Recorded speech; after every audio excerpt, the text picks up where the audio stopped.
Vila Nova da Barquinha recebeu na manhã desta terça-feira uma cerimónia evocativa do centenário da Primeira Grande Guerra. Dezenas de pessoas, entre as quais crianças pertencentes ao agrupamento de escolas barquinhense, marcaram presença na iniciativa que esteve a cargo do Núcleo do Entroncamento e de Vila Nova da Barquinha, da Liga dos Combatentes e das respectivas autarquias, representadas ao mais alto nível pelos presidentes Fernando Freire e Jorge Faria. As celebrações decorreram no Largo Luís de Camões, junto do Monumento aos Mortos da Grande Guerra, inaugurado em 11 de abril de 1937, que presta homenagem do Conselho aos seus mortos na Guerra de 1914-1918. Na base do monumento repousam os restos de António Gonçalves Curado, primeiro soldado falecido em combate e natural da freguesia da Barquinha, trasladado do cemitério português de Richemburg, depois de ter sido sepultado no cemitério inglês de Laventie, para a sua terra natal, por intermédio da extinta Comissão dos Padrões da Grande Guerra, no dia 18 de agosto de 1929. Era soldado número 234 da 4ª Companhia do Regimento de Infantaria número 28. A preparação dos homens que fizeram parte do Corpo Expedicionário Português foi realizada no Campo Militar de Tancos, concelho de Vila Nova da Barquinha, em 1916. O início da cerimónia ficou marcado pela deposição de coroas de flores no monumento por diversas entidades, a exemplo do Agrupamento de Escolas de Vila Nova da Barquinha, do Paraclube Nacional dos Boinas Verdes, da Associação de Militares da Reserva e Reforma, na Junta de Freguesia de São João Batista, no entroncamento, também no entroncamento da Junta de Freguesia de Nossa Senhora de Fátima, da Junta de Freguesia de Praia do Ribatejo e de Vila Nova da Barquinha, para além do Regimento de Manutenção, da Unidade de Aviação Ligeira do Exército, da Escola de Tropas Paraquedistas e Brigada de Reação Rápida, da Liga dos Combatentes, da Assembleia Municipal do Entroncamento, da Câmara do Entroncamento, da Câmara e Assembleia Municipal de Vila Nova da Barquinha. Seguiram-se depois as intervenções previstas no protocolo. Respeito e gratidão marcam este momento. Com saudade e em família, recordamos os nossos mortos, os militares e civis que tombaram durante a Primeira Grande Guerra. Senhor, Deus da vida e Salvador do mundo, nós vos encomendamos as almas dos nossos camaradas que deram o melhor que sabiam e podiam pela sua gente, pelo seu povo e pela sua pátria, ao serviço da paz. Fazei, Senhor, que depois da sua total doação repousem na vossa paz, e a nós, que ainda vivemos, fazei-nos seus dignos continuadores na construção de um mundo mais fraterno e solidário. Descansem na paz de Deus. Vivam para sempre na memória de todos nós.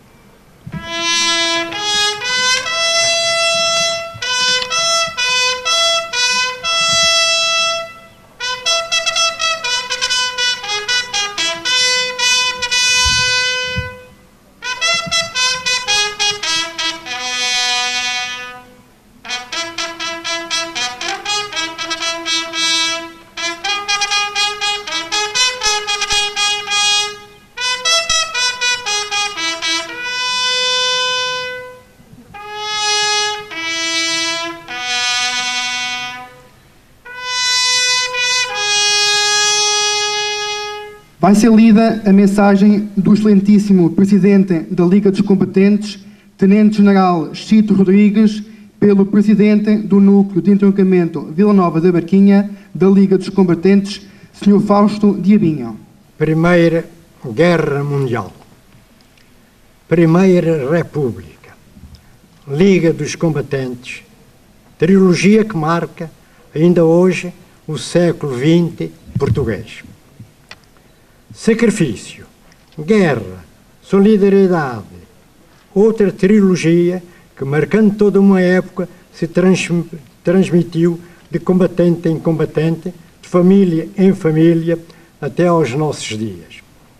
O 9 de abril, hoje dia do combatente, é no nosso sentir profundo uma marca do conhecido esforço do soldado português ao longo das épocas. O 11 de novembro, dia do armistício, transformou-se no país e em toda a Europa num verdadeiro dia da paz entre as nações. Nós, Liga dos Combatentes, herdeiros dos valores morais e materiais de uma história e de uma tradição patriótica, humanista e cosmopolita, escrita pelos homens soldados com suor e sangue português na lama europeia de Flandres e nas florestas e capins de Angola e Moçambique, aqui estamos, mais uma vez, no centenário deste holocausto, testemunhando e dizendo em voz forte: a Liga dos Combatentes não esquece, nem esquecerá. E a estrada da história marcou-nos, geração do fim do século XX, com fenómeno semelhante, atirando-nos para terras africanas, à procura da forma de melhor defender os interesses vitais do país, com o sacrifício e o sangue que só a pátria tem o direito de exigir. Hoje, conhecedores da misericórdia, solidariedade, apoio mútuo, que ao longo de quase um século, a Liga dos Combatentes garantiu a combatentes deficientes, traumatizados, idosos, carenciados, excluídos socialmente, incluindo suas famílias, numa ação complementar dos deveres do Estado, sem nunca ter fechado as suas portas. Permite-nos gritar bem alto aqueles que se batem hoje fora das fronteiras do país na defesa dos interesses nacionais, que vale a pena respirar o ar do dever cumprido, e se algum dia, após o regresso, a vida os trair, sabem que existe uma instituição perene que os apoia hoje e apoiará no futuro. O passado, o presente e o futuro, trilogia da vida, conjugam-se na Liga dos Combatentes, desde a Primeira República aos nossos dias, sempre da mesma forma: promoção dos valores, prática da solidariedade e permanente defesa dos direitos e deveres do combatente português. Esta filosofia e princípios reafirmamos-los hoje na evocação do centenário da Grande Guerra. O Presidente da Liga dos Combatentes, Joaquim Chito Rodrigues, Tenente-General.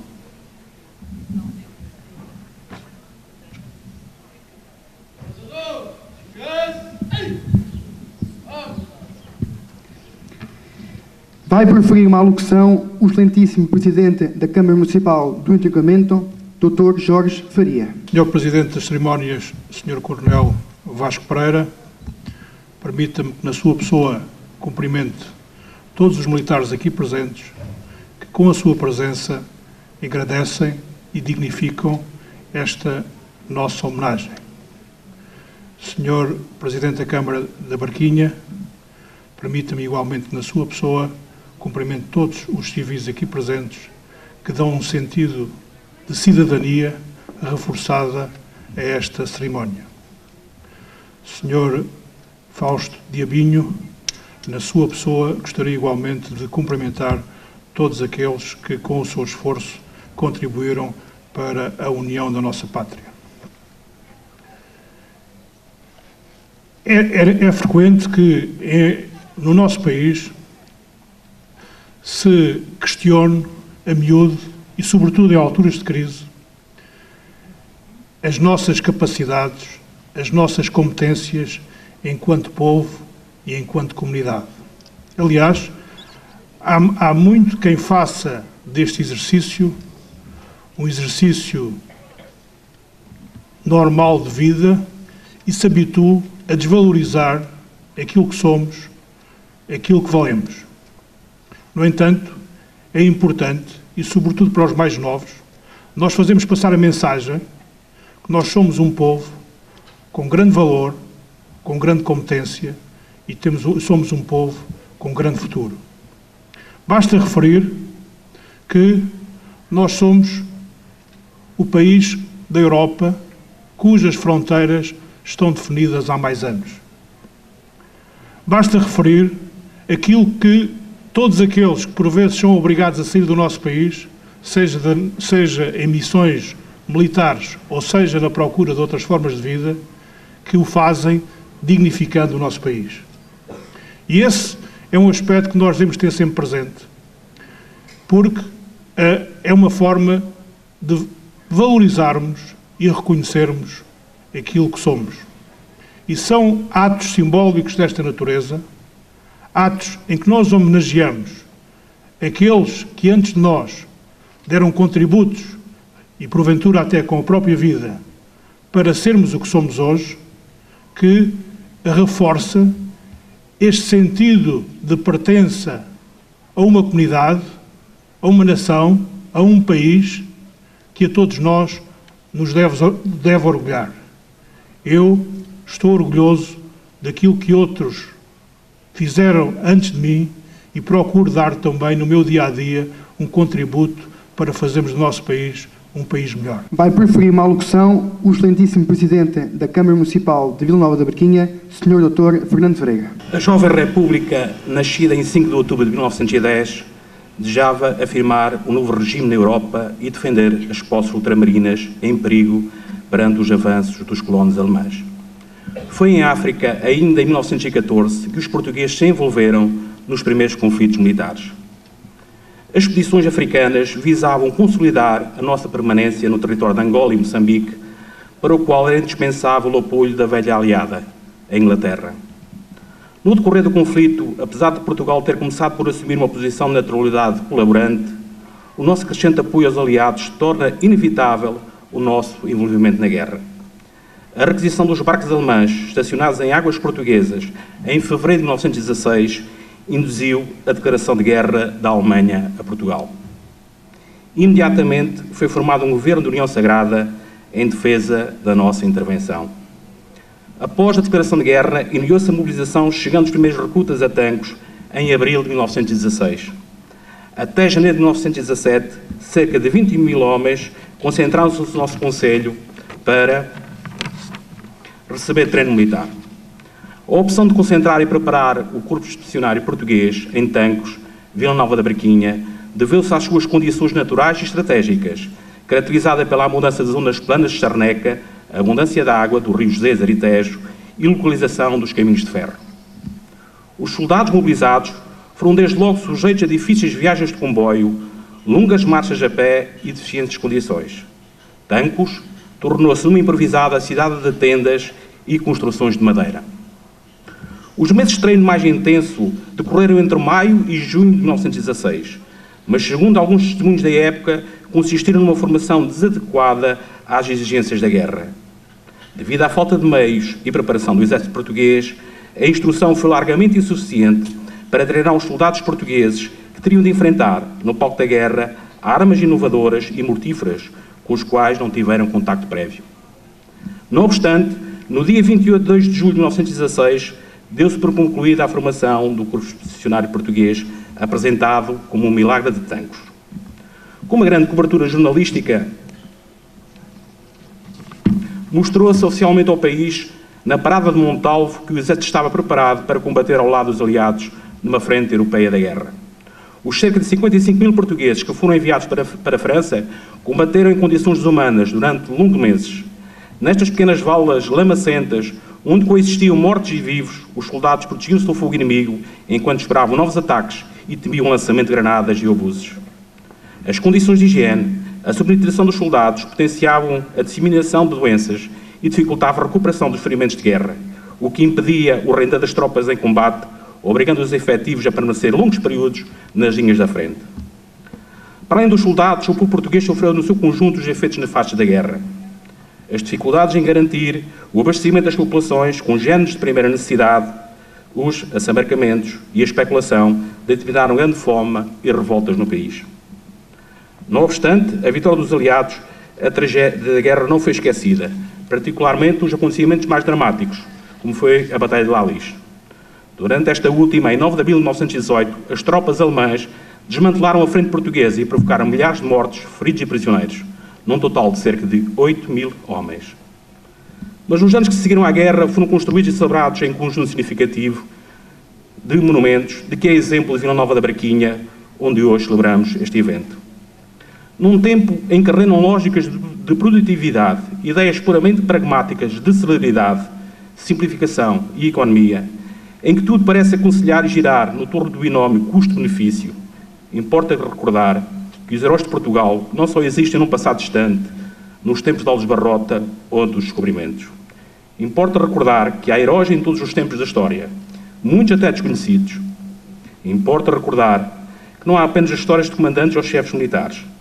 Há também uma história de soldados, como é exemplo o nosso soldado António Gonçalves Curado, ilustre barquinhense, o primeiro combatente português a morrer na Primeira Guerra, em França, em 4 de 1917, e aqui sepultado. Honra a António Gonçalves Curado. António Gonçalves Curado, soldado número 234, da 4ª Companhia, filho de José Gomes Curado e de Maria Clara, natural da Braquinha, Santarém. Embarcou para a França em 22 de fevereiro de 1917. Faleceu na primeira linha em 4 de abril de 1917, por ferimentos recebidos em combate, ficando sepultado no cemitério inglês de Lavandy. Pertencia ao 4º Batalhão, Infantaria 28. A Braquinha não pode esquecer os seus heróis. Aos jovens aqui presentes no agrupamento de escolas, devemos lembrar que os horrores da guerra e quanto é importante a defesa da paz. Devemos lembrar quando são relevantes os princípios e os valores nacionais, o amor à pátria, a importância dos símbolos nacionais, o hino, a bandeira, bem como as defesas intransigentes dos valores morais e históricos de Portugal. Os militares suprem sempre as necessidades de defesa da pátria, onde e quando o governo legítimo determina. O espírito de sacrifício, o sentido de ver, a honra, a camaradagem, a disponibilidade para servir a pátria estão sempre presentes no seu espírito. Caberá a nós, cidadãos, e a vós, jovens, tentá-los imitar e, quando formos chamados a cumprir o dever de defesa da nossa pátria, dizer presente. Vai ser lida a mensagem de Sua Excelência, o Presidente da República, Comandante Supremo das Forças Armadas, Professor Dr. Aníbal Cavaco Silva. Mensagem de Sua Excelência, o Presidente da República, para as cerimónias evocativas da Primeira Grande Guerra. Lisboa, 18 de outubro de 2014. Portugueses, prestamos hoje, por todo o país, uma justa e sentida homenagem aos mortos da Primeira Grande Guerra. Cumprimos o compromisso de honra de manter viva a memória do seu exemplo de dedicação à pátria. Fazemo-lo frente aos monumentos evocativos da guerra, memoriais que testemunham o esforço e o sacrifício de milhares de portugueses que se dispuseram a dar a vida por Portugal, nos campos de batalha da Flandres, de Angola e de Moçambique, sem esquecerem os que pereceram no flagelo do cativeiro, num quadro de extrema miséria e completo esquecimento. A Grande Guerra marcou decisivamente o percurso da história contemporânea europeia e mundial. Foi uma ruptura de dimensões múltiplas que determinou o fim dos grandes impérios, redesenhou o mapa político da Europa e alterou as relações de poder entre os Estados. Foi o termo de um longo período de paz e da ilusão de que a interdependência económica e financeira das potências tornaria improvável qualquer ato de agressão. Os primeiros sinais de conflito foram ignorados. A eclosão da guerra acabou por surpreender pela brutalidade e extensão. O início do conflito ocorreu num período de forte instabilidade em Portugal, com uma profunda crise política e económica que levara a descurar de forma comprometedora a capacidade militar do país. Esta realidade não impediu que se assumissem compromissos sem que estivessem reunidas as condições necessárias à preparação e ao apoio das forças militares. Decisão que se veio a revelar dramática para o país e para milhares de portugueses. Da história da guerra fica o exemplo extraordinário da coragem e do amor à pátria do soldado português. Fica o testemunho sublime de uma vontade inquebrantável, de uma capacidade de sofrimento e de um espírito de sacrifício sem limites, de um punhado de portugueses que honraram Portugal nos campos de batalha da África e da Flandres. Para sempre ficaram também as histórias e proezas vividas por homens simples. Os laços de camaradagem forjados na dureza da campanha, as amizades e as cumplicidades na partilha das horas amargas e dos momentos fugazes de alegria, a recordação dos que tombaram a seu lado no cumprimento do dever, das famílias que compartilham no silêncio a dor da perda, dos lares feridos pelos vazios jamais preenchidos e pelos projetos nunca concretizados. Serviram Portugal com total desprendimento e a humildade dos grandes.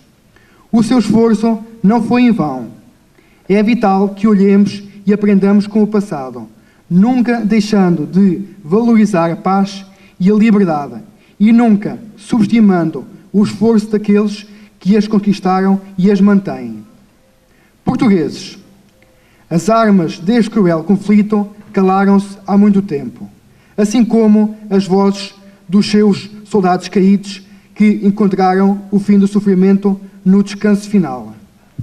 Ficou o seu exemplo e o legado que deixaram para as gerações futuras.